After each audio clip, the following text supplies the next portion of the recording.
2012. So for close to 8 years, it had contact with people who sought it out. And over that time, it just grew to not see humans as a threat anymore. And that might have been all fine and good if Takaya had just lived out its life on the archipelago. But in January of this year, it swam to the James Bay area of Victoria. And then it's returned again to its other world, the life of the wild. It was captured, relocated to an area in the north of Port Renfrew. And once again, it was back with all the threats it had when it started its life. The big difference, though, now it did not see humans as a threat anymore.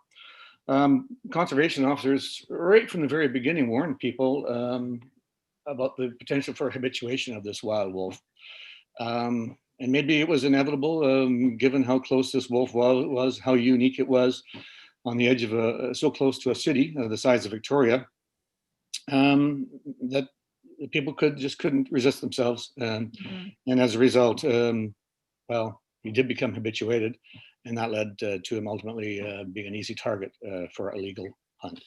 So Larry, you mentioned about the concerns conservation officers had with habituation, and I think some of that information came from freedom of information requests that you sent to government agencies. Can you tell us a little bit about that process and the challenges of acquiring those details that nobody else reported on? You were the only one who dug really deep and found this information to share with our readers. Well, conservation officers, when Takaya was, Takaya, sorry, excuse me, my water here. When Takaya was shot, the provincial government, through the Conservation Officer Service, issued a very terse release, saying that people would be saddened by the death of this wolf, but they provided almost no information on what happened. And I waited and waited, and still, nothing really came out of any substance from them. So the only real recourse for me was to file a freedom of information request to the province. And because of COVID, there was delays, and thanks to Hakai magazine, it wasn't going to rush this story, so we waited and had to wait a matter of months before the information came out. Excuse me, one of the major things that was revealed is actually how Takaya died. And Takaya was on a logging road, Mosaic private lands west of Shawnigan Lake. And there was a hunter there that was a cougar hunter. He was looking for a friend's hounds that had become lost. And just a bit of information for people, cougar hunting is normally one occurs in winter, and the hunter will drive around the roads and look for the tracks of a cougar, and then release the hounds to follow the scent of those tracks until the cougar is treed, and then the hunter will come and shoot the cougar from the tree. Often, and can happen, the dogs get lost, and takes time to recover them. That actually happened in this case. And another cougar hunter was looking for his friend's hounds. He was just driving down a spur road, a logging road, and he stopped when he got cell service, and to let his hound out to take a pee. And just at that spot, that's where Takaya was, and thought to be inside a culvert. And it popped out, and Takaya was very curious about other dogs, as you can imagine. This was a pack animal, a social animal who was living a solitary life for all those years. So the hunter put the dog in and grabbed his rifle and shot Takaya, and that was the end of Takaya's life. It was just a chance meeting on a logging road, but anything could have happened at any point during his time. Yeah, and you fleshed out a lot of those details really well in the piece because of those freedom of information requests. So that's really great to get that full story. One of the questions that is kind of reflected in a comment from Mike Turek, I think, sorry if I mispronounced your name, Mike, who's retired, from the Alaska Department of Fish and Wild Game is, for wild animals that have become accustomed to humans, perhaps it's best to capture and keep in a preserve or an area where they'll be cared for until their natural end. Do you think we've learned anything collectively from Takaya's story that can be applied to wildlife management in the future? You know, the problem is wolves tend to be a wide-ranging animal, and you know, they can cross in and out of protected areas and into areas where they can be hunted very easily. And there's been cases in the national park system where wolves came out of the national park and were trapped. And it's very hard to, I don't know, do we want to lock up wolves and behind fences? I don't think we want to do that. And but the fact remains, if they go between these two worlds where they're protected, they're not protected, they are at risk. And there's another issue here. Not long ago, the BC government created a law banning hunting of trophy hunting of or all hunting of grizzly, because they're all trophy hunts ultimately. And that took many years to get to that point. And grizzlies do kill a certain amount of ungulates, you know, especially young moose and that in the year. But the wolf is, I guess you would say, you know, a pack would kill a large, could potentially kill a large number of ungulates over a given year, and that really puts them up against hunters who want that same, who want to kill the same game. And this has always been the dilemma with wolves and wolf managements, and you know, I'm sure there's a lot of people who would say, well, let's just stop the trophy hunting of wolves. But, you know, there's a lot of people out there who would be lobbying against that. And, you know, the 40,000 member BC Wildlife Federation will be one of them. It comes down to your values. And over the years, the BC government has actually promoted more hunting, not less hunting. They've tried to make it easy for young people to get out hunting. And if you want to hunt a deer on the Vancouver Island, you know, there's a good chance that a wolf pack will want to take that same deer. So it's a very difficult situation, especially for wolf that roams widely and puts itself up against human hunters who want the same thing. So Judy Williams Corbett sent in another question kind of related to that. Many years ago, she writes, the provincial government was allowing farmers to poison wolves with the secondary effect of killing wildlife predators such as eagles, feeding on poisoned wolves in the Kamloops area. The provincial government has not seemed to change its stance against the killing of wolves in BC since then. She wonders what we can do as citizens to pressure the government into banning trophy hunting of wild wolves, as was accomplished with grizzlies. Yeah, well, you know, kind of given a little bit of an answer to that. You know, back in the day, there was, you know, wolf bounties, etc., wolf poisoning campaigns, and it seems like it's just taken different forms, really. At this point, I mean, there was a huge number of wolves that be killed to protect mountain caribou, and some people maybe be opposed, but say, okay, we want to save the caribou at the same time, so we'll turn the other way. You know, one of the things that came out from this investigation was that about 4 years ago, the provincial government allowed the Conservation Officer Service allowed ranchers to respond to problem complaints about wolves. So there's been like 700 killed since then. And then we have a liberal, very liberal bag limits on wolves on Vancouver Island, for example. Any hunter, I believe it's 3 that they can kill. So it's very nothing really. It's wolves are killed in a different way, but they're really they're not seen as an endangered species by any means. They're not seen really the value of a pack, the social dynamics of a wolf pack. I think the government just sees as a species that is out there, can reproduce quite quickly, and is not considered a threat. And I think they've gone just the other direction here for the people who want to who don't like wolves and maybe want to just see as a competition. They want to reduce. Right. So it's a much more complex situation, I guess, and grizzlies is almost in a way straightforward.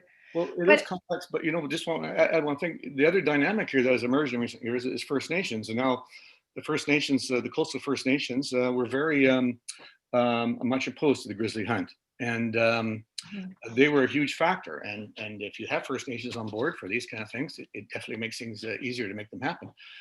But if you go inland just a little bit in the northwest, the Tahltan just recently announced that they believe there are too many predators, wolves, black bears, and grizzlies, and they're now offering a bounty to their own members who get paid to shoot these animals. So here you have First Nations that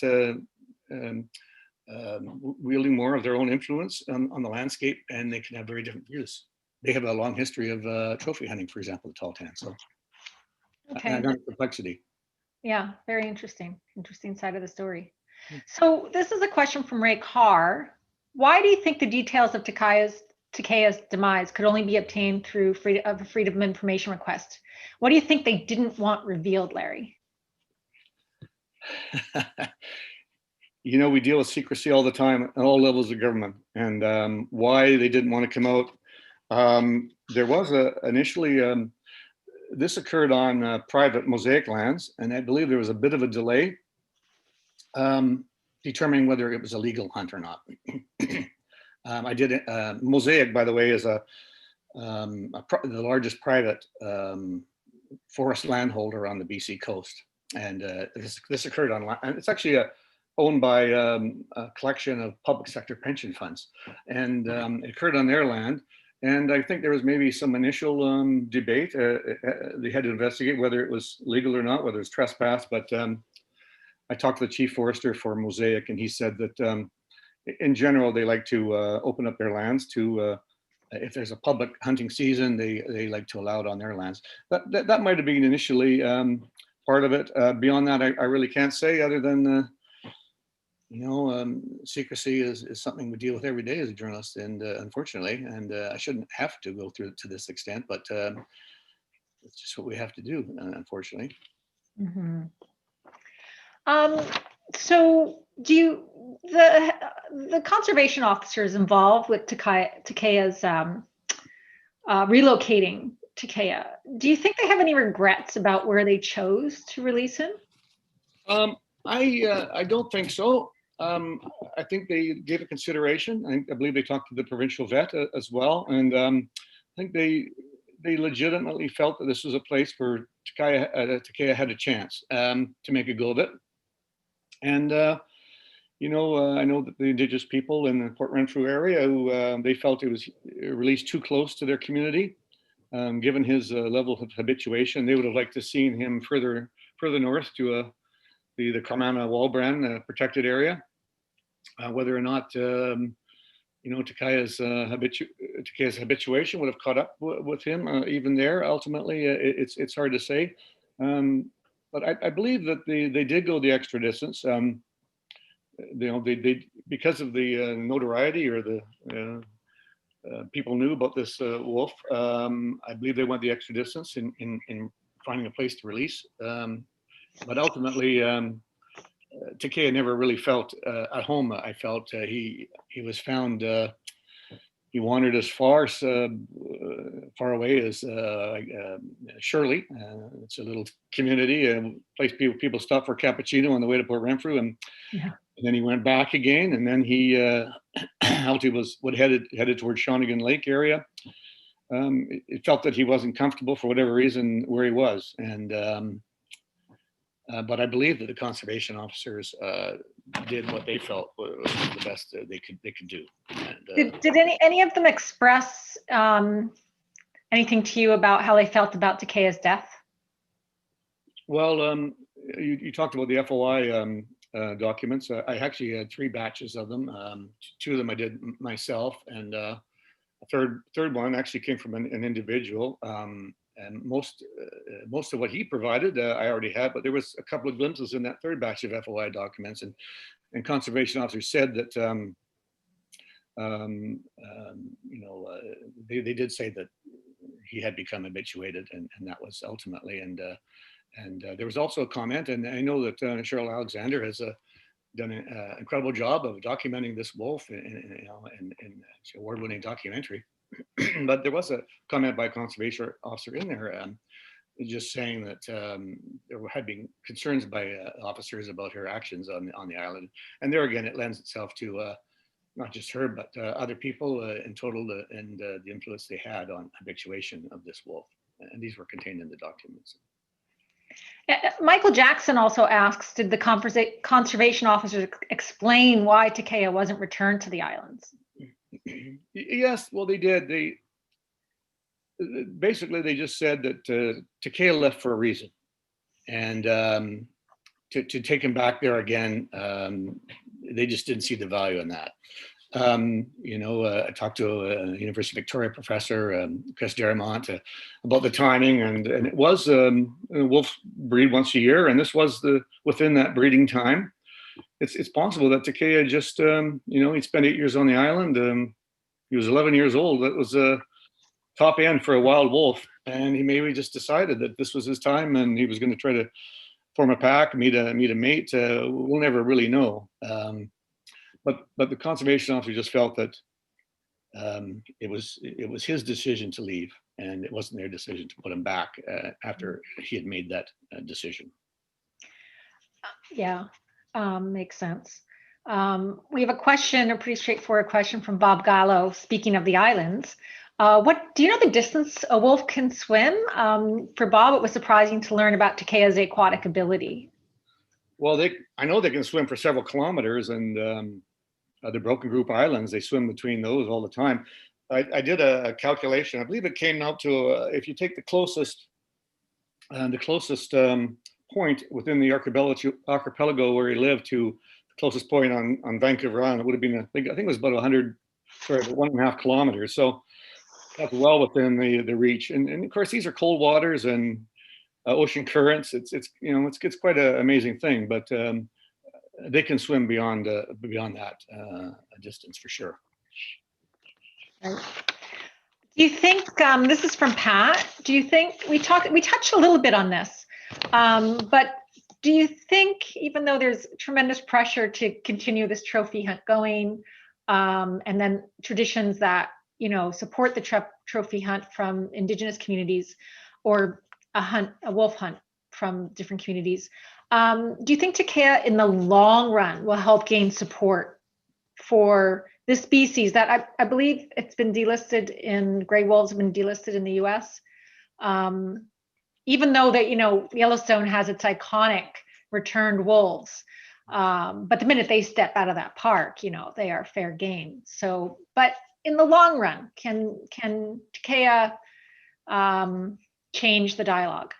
Yeah, well, it's certainly advanced it, and as the death of no other wolf has in our province, that's for sure.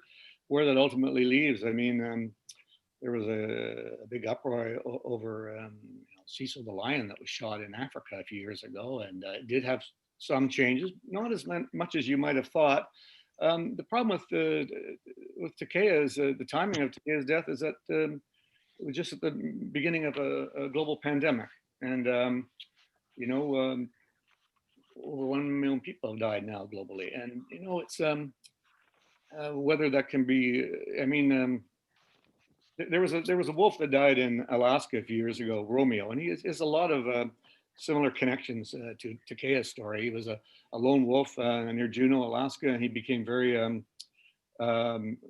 interested in dogs and people, and for years he hung out with them. But he was ultimately shot as well. In that case, it was a poacher that took him. And if you go into the Mendenhall Glacier today, a visitor center, his story is preserved there. He's actually a trophy mount, and some people can learn about his legacy, and that became a book as well. So I know Cheryl Alexander wanted similar treatment for Takaya, maybe in the Royal BC Museum, for example, have him trophy mount there with his story told, and his legacy could live on. The Songhees Nation, they wanted the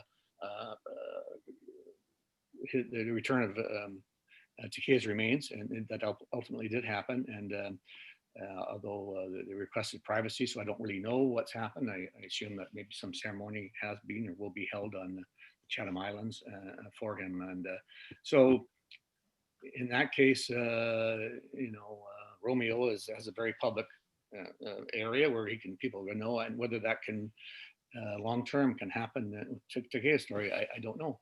People will decide that. In fact, Kimberly Moynihan, one of the audience members, talks about writing a similar story about Takaya, and it's actually that wolf in Juneau. And she was struck that the community there didn't really think they bore any responsibility for the wolf's demise. So the people you spoke to who may have been involved in habituating Takaya, did they express any of their thoughts about that their potential role in habituation? Well, Cheryl Alexander, her take, although she spent more time with Takaya than anyone, said it was a collective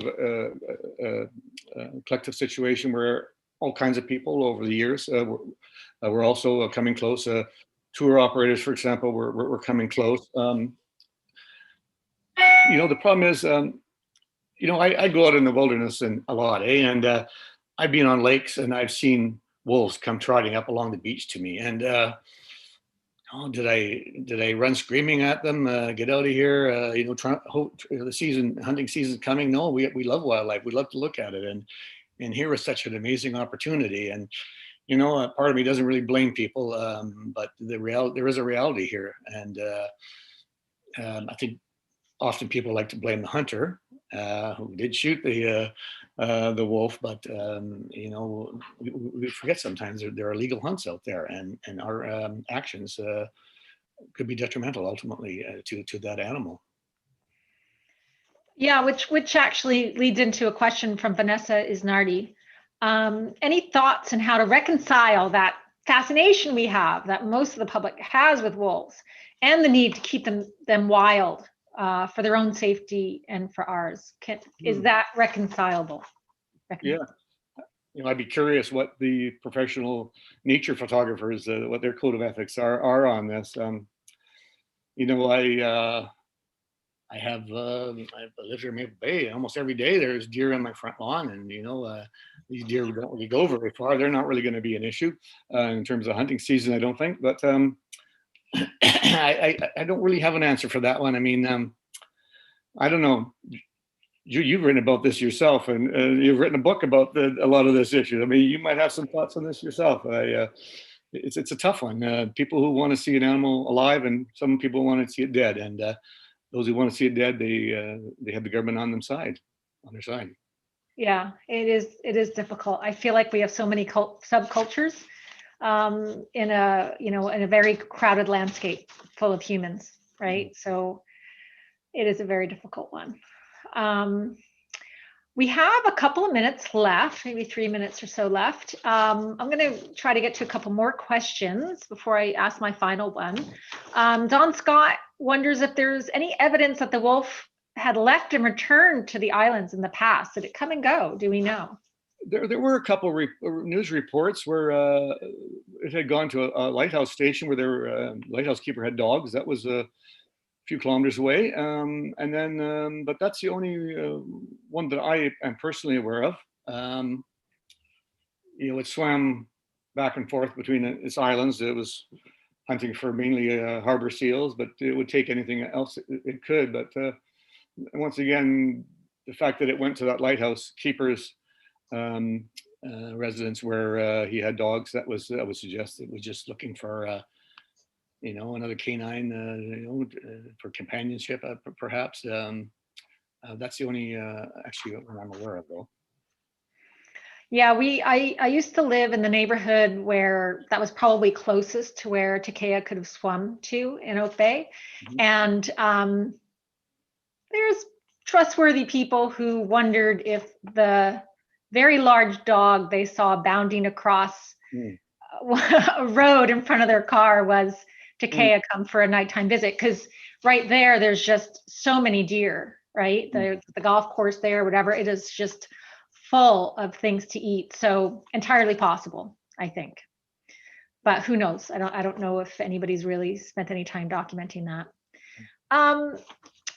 Okay, we have one more minute left. Maybe I was going to end with, maybe we'll do 2 minutes because this is a good question from Leslie Fox. Can you talk about the media's role in demonizing predators with language or romanticizing habituation? Like, for example, by releasing location details. Do we bear some responsibility?